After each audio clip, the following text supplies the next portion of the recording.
Time for our paper review now. Here with me this morning to go through the papers are the former editor of the Daily Star, Dawn Neeson, and the writer and journalist Leslie Riddoch. So welcome back to both of you. Nice to see you back again. So, Leslie, we're kicking off this section with the front page of the Daily Mirror. And this is the next round of COVID jabs that some of us are due for. And they're calling it a booster jab crisis. So why is it a crisis? Well, it seems that there's older folk are less keen to come forward. But actually, when you really look into the statistics, it feels like the campaign hasn't really totally got going yet. It is the case already that people who are vulnerable, folk who are in the front line, people in care homes, these people can come forward for the booster jags, but there's a lot of issues sitting at the back of this. Some immunologists are trying to point out that having COVID doesn't give you very much immunity to the next variant. And there might be a belief amongst people that if you've actually had COVID by now, you're sort of doing all right. And there's also a flu jag that's coming up. Perhaps older people are beginning to think one will sort of deal with the other, or that two jags at the same time is too much. Who knows? Because there isn't really a full-on campaign. If you want to get a COVID test and you haven't got any tests from the last time, it's actually 10 quid to buy a test. So it feels like we're cranking up towards something which could be really serious. I mean, some of the professionals are calling it potentially a twin-demic, because we haven't really had flu in a big way for the last couple of years because COVID kind of edged it out. So the potential to have something pretty bad this year, if we don't have COVID and flu jags, seems to be quite large. And at the moment, it's the over 70s who seem to be the ones who are most at risk of contracting COVID, whereas the previous strains were very much more spreading amongst young people.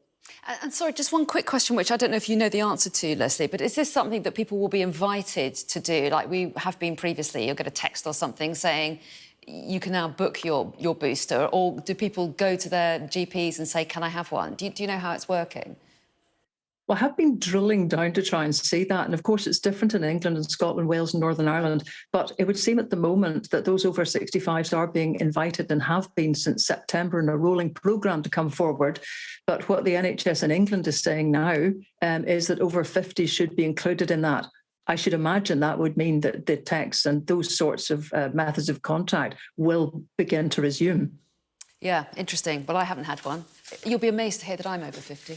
I know that's staggering news, but anyway, I will let you know if it comes through.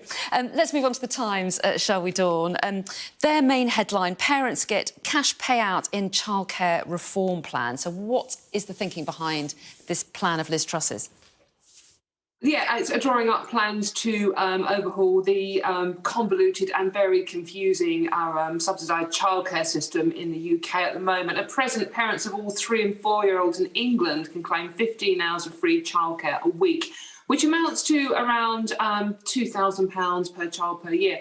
Now, this currently is paid to the nursery care provider rather than the parents.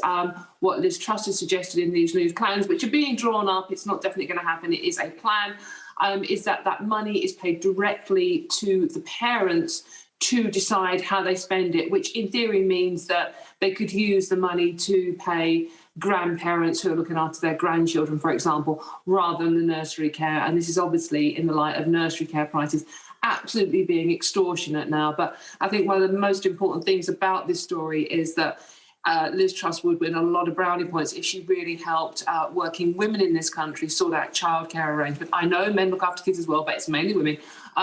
Look after children and manage to get back in the workforce. We have a labour shortage at the moment, and I think women are crying out for this kind of help.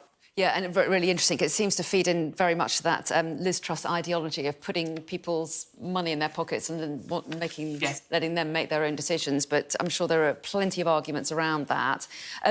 Let's move on to, which unfortunately we haven't got time to go into now, but because, Leslie, I want to bring you in on the SNP Conference kicks off today. There's also a ruling next week on whether or not an independence referendum can go ahead next year, isn't there? And what is the Eye saying about some of the issues that throws up?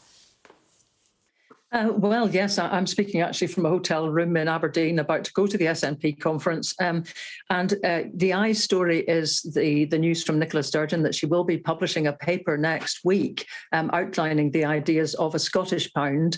The old policy last time round in 2014 from Alex Salmond was that there would be a shared currency. George Osborne said that won't happen. You could actually have a shared currency, but that didn't sound like a very good, strong arrangement. So in between, there's been a growth commission in Scotland that suggested a slow move away from sterling to a Scottish currency. A lot of strict tests were suggested for that. Could take a very long time.